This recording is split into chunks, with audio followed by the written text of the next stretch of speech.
C'est-à-dire que les trois expressions fonctionnent sur le même principe d'une notion littéraire et d'une notion, ce qu'on va dire, ou journalistique ou documentaire. On va dire une donnée littéraire et une donnée non fictionnelle. En fait, on pourrait dire finalement les trois expressions renvoient à la même, dans le fond, au même genre ou sous-genre.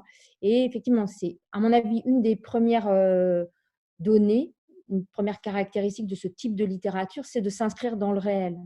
Et quoi de plus réel finalement qu'un article dans un journal, quoi de plus réel qu'un documentaire. Et donc, c'est ça, la caractéristique. Et c'est un type de littérature qui s'inscrit, je pense, contre le tout fictionnel, contre l'idée que tout viendrait de l'imagination. Non qu'il n'y ait pas d'imagination, bien sûr, il y en a, mais elle provient du fait réel. Je me sens pas du tout dans le journalisme, c'est vraiment pas mon métier, même si je m'empare souvent au départ de faits réels, effectivement. Mais mon approche de ces faits, ça va plutôt être d'essayer de rentrer dans les détails, d'essayer de m'emparer de toutes petites choses au départ qui peuvent paraître insignifiantes pour leur redonner de la vie, pour leur redonner de la chair. Dans mon roman Un monde sans rivage, donc c'est à partir de photographies, c'est les photographies retrouvées 30 ans après la disparition de 3 explorateurs polaires. Et c'est vraiment la démarche du livre, c'est vraiment, même si évidemment il y a tout un travail de recherche documentaire, l'essentiel pour moi c'était vraiment de rentrer dans ces images, de les faire réapparaître d'une certaine manière, comme sont réapparus ces explorateurs qui pendant 30 ans donc étaient devenus des sortes de fantômes qui nourrissaient les rumeurs, auxquels on avait inventé des vies multiples. Et ça va être à la fois de faire exister ces vies multiples, puisque le temps passant, même les archives, même le document ne peuvent pas finalement restituer une seule ligne de vie, une seule version de la vie. Donc l'envie, le désir vraiment du roman, c'était de restituer ça, la multiplicité des possibles, en fait, de ces vies qui nous échappent toujours, mais sur lesquelles on peut malgré tout glaner des traces, attraper comme ça des instants auxquels on va pouvoir redonner une existence, et surtout rentrer dans ces photographies et les révéler vraiment petit à petit par l'écriture. J'avais une envie comme ça très matérielle, très concrète, qui est liée à la photographie argentique que j'aime beaucoup et que j'ai pratiquée, avec les mots de révéler petit à petit ces négatifs, donc qui ont été retrouvés dans la glace dans l'Arctique, et les faire advenir, les faire exister, mais en gardant toujours à l'esprit qu'une image, c'est des multiples couches, des multiples instants, surtout ces images-là qui finalement ont été pendant 30 ans donc, dans la glace, et donc ont été abîmées, marquées par le paysage, marquées par le temps.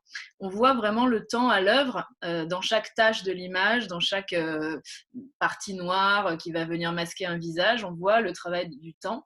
Et pour moi, le travail de l'écriture, c'était de remonter le temps et de d'éplucher quelque part un petit peu ces images petit à petit de toutes ces couches en fait qui les avaient marquées, pour faire advenir, pour révéler donc la vie et l'errance de ces explorateurs.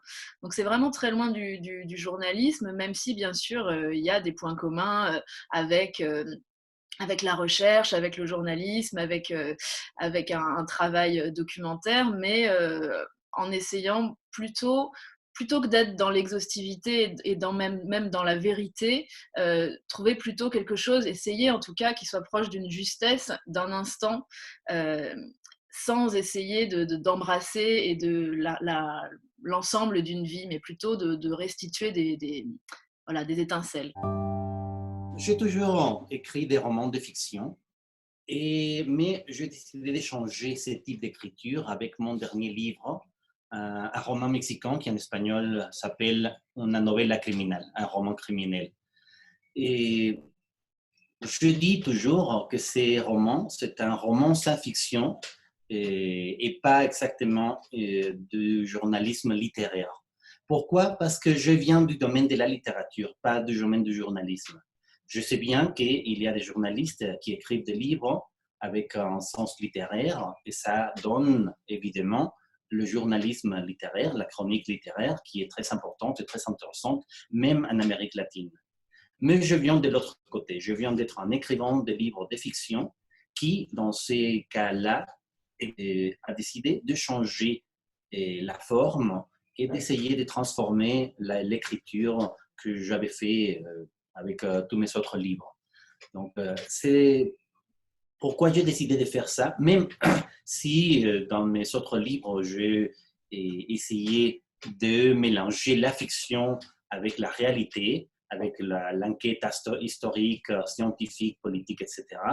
Ici, j'ai changé complètement les points de vue parce que je me suis concentré dans ces cas judiciaires qui a été très important pour le Mexique et pour la France aussi. Et à un certain moment, je me suis rendu compte que cette affaire, c'est une histoire où la fiction a été menée par les autorités, par la police. Ils ont changé et inventé complètement l'histoire. Ils ont fait cette énorme transmission et les jours de l'arrestation de Florence Cassé et de son copain Israël Vallarta. Mais tout ce qu'on a vu à la télévision était faux. Donc, dans ces cas-là, pour moi, ça aurait été moins intéressant de créer un roman à partir des faits réels, et parce que ce que je voulais montrer, c'est les contradictions et les mensonges des autorités et de la police. Donc, c'est tout à fait paradoxal ici que les romanciers cherchent la vérité, et c'est ça parce que les autorités et la police sont les vrais romanciers des fictions dans cette histoire-là. Vous savez, comme c'est le cas avec beaucoup d'écrivains, on écrit le livre et puis ensuite c'est l'industrie qui vous dit quel genre de livre vous avez écrit. Et moi, j'ai trouvé ça très, très amusant, vraiment très amusant, que de voir tous les différents genres qu'on pourrait ensuite coller à mon livre. Il y a des personnes qui considèrent que c'est de la littérature du réel, d'autres que c'est un roman documentaire. Il y a certains lecteurs qui sont très tristes que ce soit considéré comme étant un roman, un polar. Moi, je pense que c'est vraiment quelque chose de très hybride. C'est un mélange. Moi, j'ai appris au fil du temps que le travail que je produis est un travail où je suis attirée par les intersections, par les liens, par les carrefours. Et ce qui peut être vu comme étant une approche très simple au départ devient un sacré mélange à la fin.